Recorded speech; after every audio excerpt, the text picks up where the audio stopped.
SIR, delimitation, ಇದು ಈ ಮೂರನ್ನೂ ಮಾಡಿದ್ರೆ ನಾವು ಶಾಶ್ವತವಾಗಿ ಇದನ್ನ ಮಾಡಬಹುದು. ಶಾಶ್ವತ ಅಧಿಕಾರ ಇದು ಇವರ ಒಂದು ಪಾಲಿಸಿ ಆಗಿರುತ್ತೆ. ಆ ಕಾರಣಕ್ಕೆ 2028ರಲ್ಲಿ ಸುಪ್ರೀಂ ಕೋರ್ಟ್ ಜಡ್ಜ್ಮೆಂಟ್ಗಳು ಕೂಡ ಬಹಳ ಜಡ್ಜ್ಮೆಂಟ್ಗಳನ್ನ ನೀವು ಈ ಥರ SIR ಮಾಡಬಾರ್ದು ಅಂತ ಇದೆ. 1995ರಲ್ಲಿ ಲಾಲ್ ಬಹದ್ದೂರ್ ಹುಸೇನ್ ಪ್ರಕರಣ ಅಂತ ಒಂದು ನಡೆಯುತ್ತೆ. ಬಾಂಬೆ ಮತ್ತು ಡೆಲ್ಲಿಯಲ್ಲಿ ವಿದೇಶಿಯರು ಬಂದಿದ್ದಾರೆ ಅಂತ ಹೇಳಿ ಅವರು ಕಂಪ್ಲೇಂಟ್ ಅನ್ನು ಕೊಡ್ತಾರೆ. ಕಂಪ್ಲೇಂಟ್ ಅನ್ನು ಕೊಟ್ಟಾಗ ಪೊಲೀಸರು ಎನ್ಕ್ವೈರಿ ಮಾಡ್ತಾರೆ. ಪೊಲೀಸ್ ಎನ್ಕ್ವೈರಿ ಮಾಡಂಗಿಲ್ಲ, ಅದಕ್ಕಾದಂಥ ಸಂವಿಧಾನದ ನಿರ್ಮಿತ. ಅದು ಸುಪ್ರೀಂ ಕೋರ್ಟ್ ಮೇಲೆ ಹೋಗುತ್ತೆ. ಆ ಜಡ್ಜ್ಮೆಂಟ್ ಸಂಪೂರ್ಣವಾಗಿ ನಮ್ಮ ರಾಜ್ಯದ ಪೊಲೀಸರಿಗೆ ಇವರು ನಾಗರಿಕತ್ವವನ್ನು ಪ್ರಶ್ನಿಸುವಂತ ಹಕ್ಕಿಲ್ಲ. ಅದು ಸಂವಿಧಾನಬದ್ಧವಾದಂಥ ಸಂಸ್ಥೆಗಳಿದ್ದಾವೆ. ಆ ಕಾರಣಕ್ಕೆ ಆ ಕೇಸನ್ನ ಲಾಲ್ ಬಹದ್ದೂರ್ ಹುಸೇನ್ ಪ್ರಕರಣದ ಕೇಸನ್ನ ವಜಾಗೊಳಿಸಿದೆ 1995. ಈ ಜಡ್ಜ್ಮೆಂಟ್ ಅನ್ನ ಅಮಿತ್ ಶಾ ಅವರು ರಾಂಗ್ ಆಗಿ ಕೋಟ್ ಮಾಡ್ತಾರೆ. ಈ ಸುಪ್ರೀಂ ಕೋರ್ಟ್ ಅಂತ ಜಡ್ಜ್ಮೆಂಟ್ಗಳೇ ಇಲ್ಲ ಅಂತ ಮಾಡ್ತಾರೆ. ಈಗೇನಾಗಿದೆ, ಅವಾಗ ಈಗಿನ ಎಲೆಕ್ಷನ್ ಕಮಿಷನ್ ಆಯ್ಕೆ ಮಾಡೋದೇ ಬೇರೆ ಆಗ್ಬಿಟ್ಟಿದೆ. ಈಗಿನ ಎಲೆಕ್ಷನ್ ಕಮಿಷನ್ ಆಗ ವಿರೋಧ ಪಕ್ಷ, ಆಡಳಿತ ಪಕ್ಷ, ಸುಪ್ರೀಂ ಕೋರ್ಟ್ ಜಡ್ಜು 3 ಜನ ಇದೆ. ಯಾರೇಳಿ? ಆಡಳಿತ ಪಕ್ಷ ಅಂದ್ರೆ ಪ್ರಧಾನಮಂತ್ರಿ, ವಿರೋಧ ಪಕ್ಷದ ನಾಯಕ, ಆ ನಂತರ ಸುಪ್ರೀಂ ಕೋರ್ಟ್ ಜಡ್ಜ್, 3 ಜನ ಸೇರಿ ಕನಿಷ್ಠ ಪಕ್ಷ ಪ್ರಜಾಪ್ರಭುತ್ವಕ್ಕಾದ್ರೂ ಕೂಡ ಒಂದು ನ್ಯಾಯ ಬೇಕಲ್ಲ, ಒಂದು ನ್ಯಾಯ ಪ್ರಜ್ಞೆ ಇರ್ತದೆ, ಒಂದು ಜಸ್ಟಿಸ್ ಕಾನ್ಶಿಯಸ್ನೆಸ್ ಇರ್ತದೆ. ಈ ನ್ಯಾಯ ಪ್ರಜ್ಞೆಗೆ ಸುಪ್ರೀಂ ಕೋರ್ಟ್ ಜಡ್ಜ್ ಒಂದ್ ಕಡೆಗೆ, ನಮ್ಮ ದೇಶದ ಅತ್ಯುನ್ನತ ಸ್ಥಾನದಲ್ಲಿ ಪ್ರಧಾನಮಂತ್ರಿ ಒಂದ್ ಕಡೆಗೆ, ಈ ಕಡೆ ವಿರೋಧ ಪಕ್ಷ 3 ಜನ ಸೇರಿ ಎಲೆಕ್ಷನ್ ಕಮಿಷನ್ ಯಾರು ಅಂತ ಆಯ್ಕೆ ಮಾಡ್ತಾರೆ. ಈಗ ಇವರು ಬಂದು ಕೆಲವೇ ವರ್ಷಗಳಲ್ಲಿ, ಕಳೆದ 2 ವರ್ಷಗಳಲ್ಲಿ ಚೇಂಜ್ ಮಾಡಬೇಕು, ಈ ಕಮಿಟಿನ ಚೇಂಜ್ ಮಾಡಬೇಕು. ಯಾರು ಅಂದ್ರೆ ಎಲೆಕ್ಷನ್ ಕಮಿಷನ್ ಯಾಕೆ ಮಾಡಿದ್ರು ಅಂದ್ರೆ ಪ್ರಧಾನಮಂತ್ರಿ ಸೂಚಿಸುವ ಒಬ್ಬ ಕ್ಯಾಬಿನೆಟ್ ಮಿನಿಸ್ಟರ್, ವಿರೋಧ ಪಕ್ಷದ ನಾಯಕ. ಏನಾಯ್ತು? ಪರ್ಮನೆಂಟ್ ಯಾರಾಯ್ತು? ಪರ್ಮನೆಂಟ್ ಆಡಳಿತ ಪಕ್ಷ ಸುಪ್ರೀಂ ಕೋರ್ಟ್ ಜಡ್ಜಿದ್ರು. ಅವ್ರಿಗೆ ಅವಾಗೇನು ವಿರೋಧ ಪಕ್ಷದಲ್ಲಿ ಏನೇ ಇದ್ರು ಕೂಡ ಈ ಇಬ್ಬರು ಯಾರು ಹೇಳ್ತಾರೆ, ಪ್ರಧಾನಮಂತ್ರಿ ಮತ್ತು ಅವನ ಕ್ಯಾಬಿನೆಟ್ ಮಿನಿಸ್ಟರು, ಇವರಿಗೆ ಎಲೆಕ್ಷನ್ ಕಮಿಷನ್ ಆಯ್ಕೆ ಮಾಡಿ. ಇದಕ್ಕೆ ಒಂದು ದೊಡ್ಡ ರೀತಿಯ ಒಂದು ಹೊಸ ಒಂದು ಕಥೆಯನ್ನ, ಒಂದು ಸ್ಟೋರಿಯನ್ನ ಮಾಡಿದ್ದಾರೆ. ಪೂರ್ವ ನಿಗದಿತವಾದ ಸ್ಟೋರಿಯನ್ನು ಮಾಡಿ ಎಲೆಕ್ಷನ್ ಕಮಿಷನ್ ಆಯ್ಕೆ ಮಾಡ್ಕೊಂಡು, ಎಲೆಕ್ಷನ್ ಕಮಿಷನ್ ಇವರ ಕೈಗೊಳ್ಳುವೆ ಅಂತ ಸಂಪೂರ್ಣವಾಗಿ ಅದು ನಡೀತಾ ಇದೆ. ಈ ಪ್ರಕಾರವಾಗಿ ಈ 13 ರಾಜ್ಯಗಳಲ್ಲಿ ಏನು ನಡೀತಾ ಇದೆ, ಇದು ಬಹಳ ದೊಡ್ಡ ನಾವು ಪ್ರಜಾಪ್ರಭುತ್ವಕ್ಕೆ ನಾವು ಹೇಳಿದಾಗೇನೆ ಒಂದು ಜಾಗೃತಿ ಕಾರ್ಯಕ್ರಮವನ್ನು ಆಯೋಜನೆ ಮಾಡಿದಂಥ ಫಾದರ್ಗಳೇ ಮತ್ತು ಈ ಒಂದು ಜಾಗೃತಿ ಕಾರ್ಯಕ್ರಮಕ್ಕೆ ಆಗಮಿಸಿರ್ತಕ್ಕಂಥ ಎಲ್ಲ ಕೆ ಎಲ್ ಅಶೋಕ್ ಅವರು ಸಮಗ್ರವಾಗಿ SIR ಮತ್ತು ಸ್ಥಳೀಯ ಸಂಸ್ಥೆ ಚುನಾವಣೆಯ ಬಗ್ಗೆ ವಿಶೇಷವಾಗಿ ಮಾತಾಡಿದ್ದಾರೆ.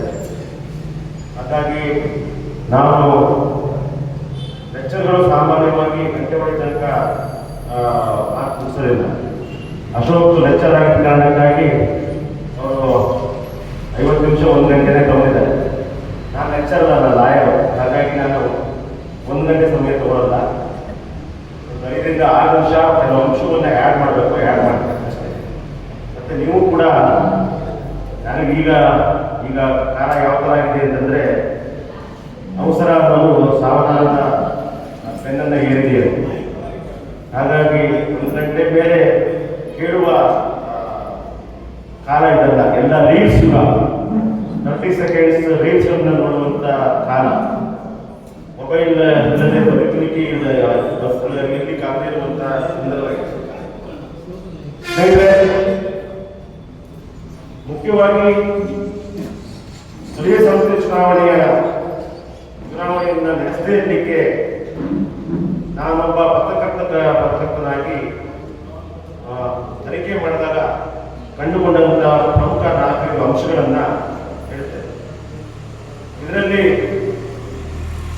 ಎಲ್ಲ ಪಕ್ಷದ MLAಗಳು MP ಗಳು ನ್ಯಾಯಾಲಯ ಚುನಾವಣೆ ಕಮಿಷನ್ನು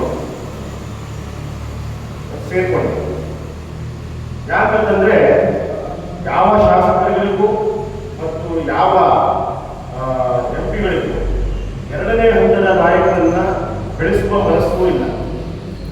ಎರಡನೇ ಹಂತದ ನಾಯಕರು ಬೆಳೆದಿದ್ರೆ ತಮಗೆ ಮುಂದಿನ ದಿನಗಳಲ್ಲಿ ಸ್ಪರ್ಧಿಗಳಾಗ್ತಾರೆ ಎನ್ನುವ ಒಂದು ಅವರಿಗೆ ಭಯ ಕಾಡ್ತಾ ಇರೋದ್ರಿಂದ ಹಾಗಾಗಿ ಸ್ಥಳೀಯ ಸಂಸ್ಥೆ ಚುನಾವಣೆಯನ್ನ ನಡೆಸಕ್ಕೆ ಎಲ್ಲಾ ಪಕ್ಷದ, ಅದು ಬಿಜೆಪಿ ಇರ್ಬೋದು, JDS ಇರ್ಬೋದು, ಕಾಂಗ್ರೆಸ್ ಇರ್ಬೋದು, ಎಲ್ಲಾ ಪಕ್ಷದ ಶಾಸಕರುಗಳು ಮತ್ತು MP ಗಳು ಮನಸ್ಸು ಮಾಡಲಿಲ್ಲ.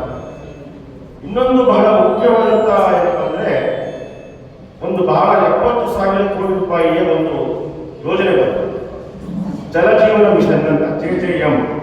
ಪ್ರತಿ ಮನೆಗೂ ನೀರನ್ನು ಕೊಡುವಂತ ಇದೆ. ರಾಜ್ಯ ಸರ್ಕಾರ ಅರ್ಧ ಭಾಗ, ಕೇಂದ್ರ ಸರ್ಕಾರ ಅರ್ಧ ಭಾಗ ಹಣವನ್ನು ವಿನಿಯೋಗ ಮಾಡುತ್ತೆ. ಅದು ಮುಖ್ಯವಾಗಿ ಜಿಲ್ಲಾ ಪಂಚಾಯಿತಿಯ ಹೆಡ್ಡಲ್ಲಿ ಬರುತ್ತೆ. ಜಿಲ್ಲಾ ಪಂಚಾಯಿತಿ ಮೂಲಕ ತಾಲೂಕ್ ಪಂಚಾಯಿತಿಯವರು ಈ ಹಣವನ್ನು ವಿನಿಯೋಗ ಮಾಡ್ತಾರೆ. ಎಲ್ಲಿ ಚುನಾವಣೆ ನಡೆಸಿಬಿಟ್ರೆ ಈ ಹಣ ಅಲ್ಲಿಗೆ ಹೋದ್ರೆ ಈ MLAಗಳಿಗೆ ತಮಗೆ ಬರಬೇಕಾದ ಕಮಿಷನ್ ಬರೋದಿಲ್ಲ ಅಂತ ಹೇಳಿ ಬಹಳ ಹುಷಾರಿಯಿಂದ ಯಾವುದೇ ಕಾರಣಕ್ಕೂ ತಾಲೂಕು ಪಂಚಾಯತ್, ಜಿಲ್ಲಾ ಪಂಚಾಯತ್ ಚುನಾವಣೆ ನಡೆಯದೇ ಇರುವ ಹಾಗೆ ಒಂದು ಹುನ್ನಾರವನ್ನ ಮಾಡಿದೆ. ತಾಲೂಕು ಪಂಚಾಯತ್ ಮತ್ತು ಗ್ರಾಮ ಪಂಚಾಯತ್ ಚುನಾವಣೆ ನಡೆದೇ 6 ವರ್ಷ ಆಯಿತು. ಇತ್ತೀಚೆಗಷ್ಟೇ ನಗರಸಭೆ ಮತ್ತು ಮಹಾನಗರ ಪಾಲಿಕೆ ಚುನಾವಣೆ ಆಗಬೇಕಾಗಿದೆ, ಎಲ್ಲ ಮುಂದೋಗಿದೆ. ಗ್ರಾಮ ಪಂಚಾಯತ್ ಚುನಾವಣೆ ಮುಂದೋಗಿದೆ. ಒಂದಲ್ಲ ಒಂದು ಕಾರಣ ಹೇಳಿ, ಮೀಸಲಾತಿಯ ಕಾರಣ ಹೇಳಿ, ಉದ್ದೇಶಪೂರ್ವಕವಾಗಿ ನ್ಯಾಯಾಲಯಕ್ಕೆ ಹೋಗಿ ನ್ಯಾಯಾಲಯ ಯಾವುದೋ ಒಂದೊಂದು ಪಾಯಿಂಟ್ಗಳ ಮೇಲೆ ಸ್ಟೇ ಕೊಟ್ಟು ಚುನಾವಣೆ ನಡೆದಿದ ಹಾಗೆ ಮಾಡಲಾಗಿದೆ. ಅಂದ್ರೆ ಒಟ್ಟಾರೆಯಾಗಿ ಕಮಿಷನ್ನು ಅಧಿಕಾರ ಮತ್ತು ಎರಡನೇ ಹಂತದ ನಾಯಕತ್ವದ ಕತ್ತನ್ನು ಹೆಚ್ಚುವಂತ ಕೆಲಸವನ್ನ ಈ ಸ್ಥಳೀಯ ಸಂಸ್ಥೆ ಚುನಾವಣೆಯನ್ನು ಮಾಡದೇ ಹಿಂದಿರುವ ಅಂಶ. ಇನ್ನು ಮುಖ್ಯವಾಗಿ SIR ನಲ್ಲಿ ಇದೆಲ್ಲ ತಿಳಿದಿರುವ ಹಾಗೆ ಇದರಲ್ಲಿ ಮುಖ್ಯ ಟಾರ್ಗೆಟ್ ಅಲ್ಪಸಂಖ್ಯಾತ, ಮುಸ್ಲಿಮರು, ಕ್ರಿಶ್ಚಿಯನ್ರು, ಆದಿವಾಸಿಗಳು, ಈ ತರ ಮಹಿಳೆಯರು. ಯಾಕಂದ್ರೆ ಸಾಮಾನ್ಯವಾಗಿ ಮಹಿಳೆಯರು ಸರ್ಕಾರ ಮಾಡುವಂತ ಜನಕಲ್ಯಾಣ ಯೋಜನೆಗಳನ್ನ ಪಡೆದಿರ್ತಾರೆ. ಅವರು ಸಾಮಾನ್ಯವಾಗಿ ಮೋಸ ಮಾಡ್ತಾರೆ. ಈಗಿನ ಬಿಜೆಪಿ ಸರ್ಕಾರಕ್ಕೆ ಏನಪ್ಪಾ ಅಂತಂದ್ರೆ, ತನ್ನ ಸನಾತನವಾದವನ್ನ, ಭೂತಮುಖಿ ಆಲೋಚನೆಯನ್ನ, ಧರ್ಮ ಸಿದ್ಧಾಂತವನ್ನ ಮತ್ತೆ ಮತ್ತೆ ಮತ್ತೆ ನಡೆದಾಡಕ್ಕೆ ಬಿಟ್ಟು ಯಾವುದೇ ಅಭಿವೃದ್ಧಿ ಕಾರ್ಯವನ್ನು ಮಾಡದೆ ಮಂದಿರಗಳನ್ನು ತೋರಿಸ್ತಾ, ಅಲ್ಲಿ ಮಂದಿರವನ್ನು ಮಸೀದಿ ಹೊಡೆಯುತ್ತಾ, ಅಲ್ಲಿ ಸಚಿವರನ್ನು ಹೊಡೆಯುತ್ತಾ, ಹಿಮ್ಮುಖವಾಗಿ ತಿಳಿಸುವಂತ ರಾಜಕಾರಣ ಮಾಡುವ ಉದ್ದೇಶದಿಂದ SIR ಅನ್ನು ವಿಶೇಷವಾಗಿ ಮಾಡ್ತಾ ಇದ್ದಾರೆ.